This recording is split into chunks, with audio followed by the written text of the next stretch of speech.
All right, welcome to what should be the last video for Lecture 9. So Lecture 9C, I think is what we're on. Maybe D, C, 9C. So let's get through 14 slides. We can do this.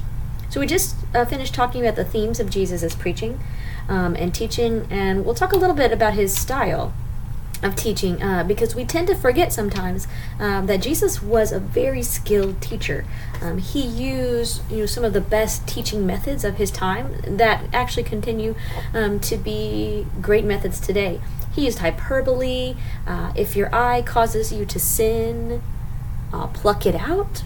Of course, that's not literally what he meant, but it's an exaggeration for emphasis to make sure that his point is getting across.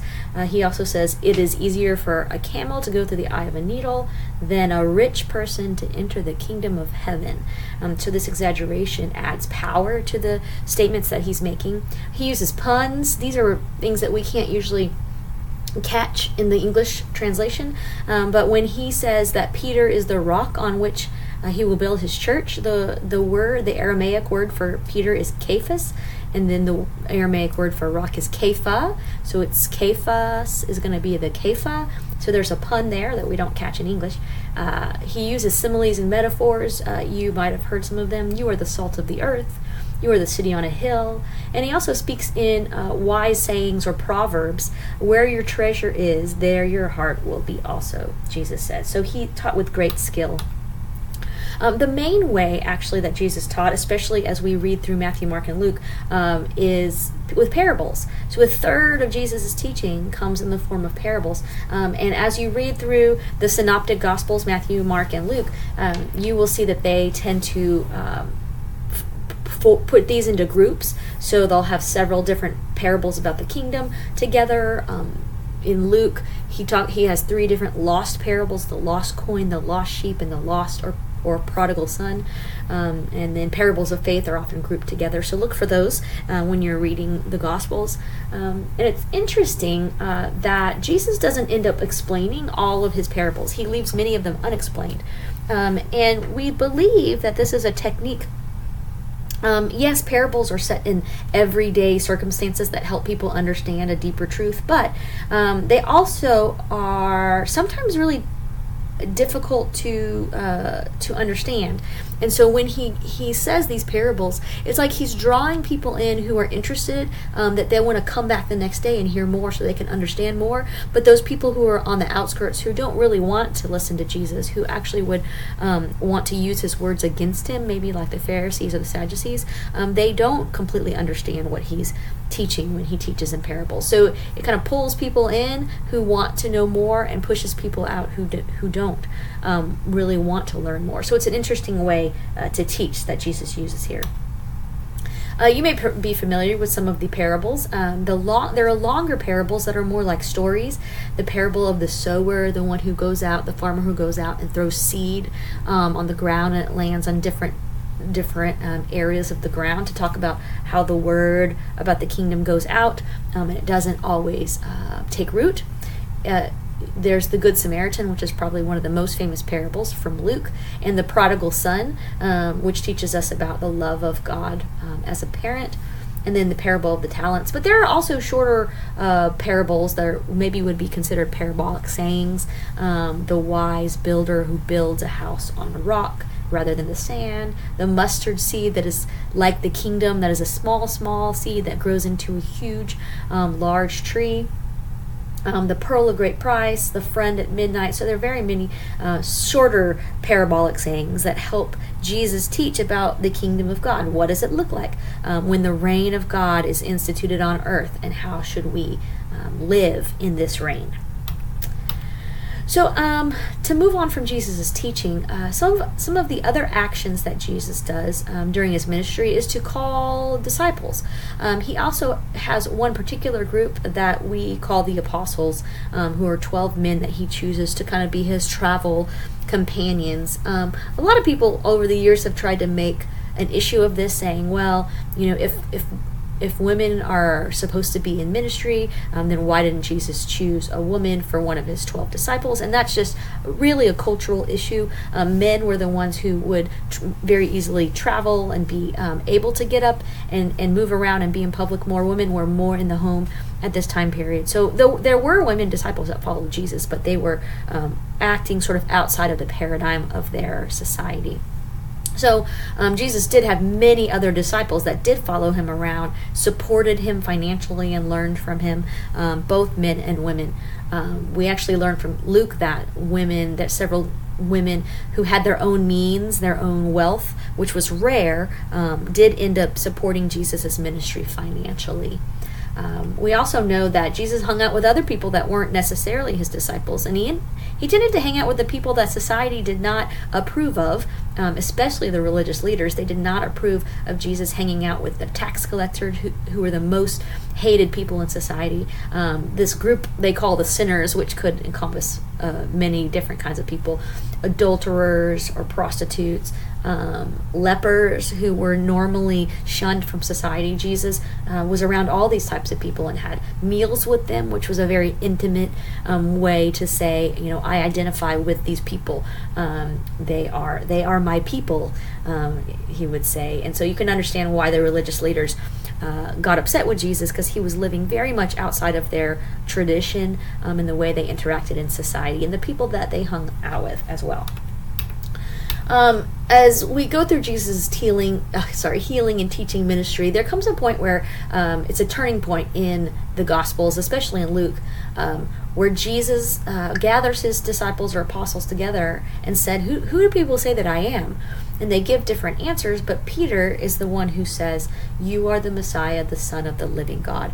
So at this point, his apostles are starting to understand really who he is, even though they've been with him this whole time, listening to him and seeing him do miracles. They didn't really understand, and here Peter makes this statement. And then after that, Luke tells us that Jesus set his face to go to Jerusalem, where he would face his death, betrayal, arrest, and death. And so it's a turning point where Jesus stops traveling around and teaching, and had said, okay, it's time for me to go to Jerusalem to my death. And so in Luke, there are like 10 chapters of narrative where he's walking to Jerusalem, and he teaches and meets people along the way. But his goal, his mission, is to get to Jerusalem so that he may do what God has asking him to do. So in all of the Gospels, we get to Jesus's arrival in Jerusalem. His last week is spent in Jerusalem, and today the church tends to call this Passion Week, which is from the word passio, which is the Latin word for suffering. So this sort of marks the beginning of Jesus' week of suffering. But his very first action does not seem to be a negative one. He enters Jerusalem. We call this the triumphal entry, and people recognize that there's something special about him. Many probably even believe that he's the Messiah at this point, and they start laying their cloaks down, and they start laying palm branches down for him to ride over as he rides in to the city on an animal of peace, a donkey, instead of a war horse. So it's a very different picture of the Messiah than maybe people in Jerusalem would normally have. They might think the Messiah is coming to defeat the Romans, and he would come in on a white horse, but Jesus comes in on a donkey, which is an animal of peace. So he's not coming to fight the Romans. He's coming to give up his life. And so after he enters Jerusalem, he goes to the temple, and he sees so much going on that is really against God's kingdom. There are people that are profiting and oppressing the poor by charging high prices and cheating the poor to buy sacrifices. And so he's enraged, and he starts flipping tables and letting animals go. But this in turn enrages the authorities. The religious authorities said, we can't put up with this anymore. It's the last straw. We're gonna have to kill this guy. When we're reading in the Gospel of John, it's actually the raising of Lazarus from the dead that is the last straw. The authorities get really scared when Jesus raises this prominent man from the dead in front of many, many people. And so both of these actions probably prompted the last decision that these religious authorities made to say, we have to kill this man. And Jesus' challenge to these religious leaders, yes, it was about challenging their position and their authority.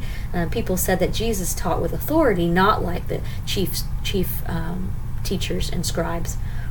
But it also is a political dynamic issue, especially the Sadducees, who tried to keep the status quo with the Roman government. They did not want anything disrupting the peace, messing things up. And so here Jesus was coming into Jerusalem, and havoc was happening all around him. And so another reason why they decided to kill him. And they enlisted one of his own to help them arrest him, Judas. And Judas betrays him on the night of the Last Supper. The night Jesus was arrested was when he celebrated the Jewish Passover, the Jewish festival called Passover, with his disciples. This is not what it looked like. This is Da Vinci painting that is very unrealistic, not just because of the table and the people that are mostly all white, but also this is just not the way they would have eaten. And this context here is a picture that looks more like how Jesus and his disciples would have eaten together. They would recline on these sort of couch benches and eat together. And it is that night where Jesus breaks bread and gives wine to his disciples and said, "This is my body and this is my blood of the new covenant, which is poured out for many for the forgiveness of sin." So that is the night when Judas decides to betray Jesus. And so Jesus makes his way to the Garden of Gethsemane and faces really the lowest point in his life, it seems like, emotionally, because he's rejected, he's sad. His disciples have fallen asleep instead of praying with him, and he prays that the cup would pass from him, that God would let it happen in a different way. But in the end, he says, "Your will be done, not mine." And so he gets to another choice where he has to, a place where he has to choose: am I going to follow my will, or am I going to follow God's will? And he follows God's will. And there in the garden, the Jewish officials have gone to lobby Pilate, the governor, and they've gotten to instigate an arrest. And so soldiers come to get Jesus in the garden. And then Jesus goes to several different trials where, even though he's innocent, he ends up being condemned because of the pressure of the Jewish officials, and he is condemned to death by crucifixion. And crucifixion was really the way that the Romans had perfected torture. Only the lowest of low people in society and the worst criminals were crucified because it was an extremely painful process. And Jesus endured this process without the presence of most of his disciples. Most of them had fled in fear for their own lives, but the women that surrounded Jesus and his mother Mary and his one disciple John were there at the cross with him. And he was crucified outside of the city of Jerusalem at a place called Golgotha, which means place of the skull. But on the third day, so that was Friday, and then on Sunday morning, women come to the tomb to prepare his body for burial. He's buried in the tomb of a wealthy member of the Sanhedrin, which is the ruling body in Jerusalem. So that's ironic, but Joseph had become a follower of Jesus, and so he had put Jesus in his own tomb. And when the women go to find Jesus that morning, he is not there. He's gone. He has risen from the dead. And so it's interesting that the women are the first witnesses to the resurrection in all four Gospels. And we'll talk more about that later. But Jesus continues to appear to his disciples for 40 days after his resurrection. Just as a final look at Jesus' teaching in life, if there are two most important things that Jesus teaches, it's the two commandments that he says are the greatest, or the central commandments. Love the Lord your God with all your heart, with all your soul, with all your mind, he says, when someone asks him what is the greatest commandment. But the second is love your neighbor as yourself. And Jesus says all the law and the prophets hang on these two commandments. And what he's saying here is that everything that has been happening between Israel and God, between humanity and God, all of the laws in the Old Testament and the prophets, that the messages in the prophets, all can be boiled down to these two commandments: love God and love your neighbor as yourself. And so for our reflective assignment here at the end of our lecture on Jesus, I want you to think about What would your life look like if you obeyed these 2 commandments to love God with all your heart, soul, mind, and strength, and to love your neighbor as yourself?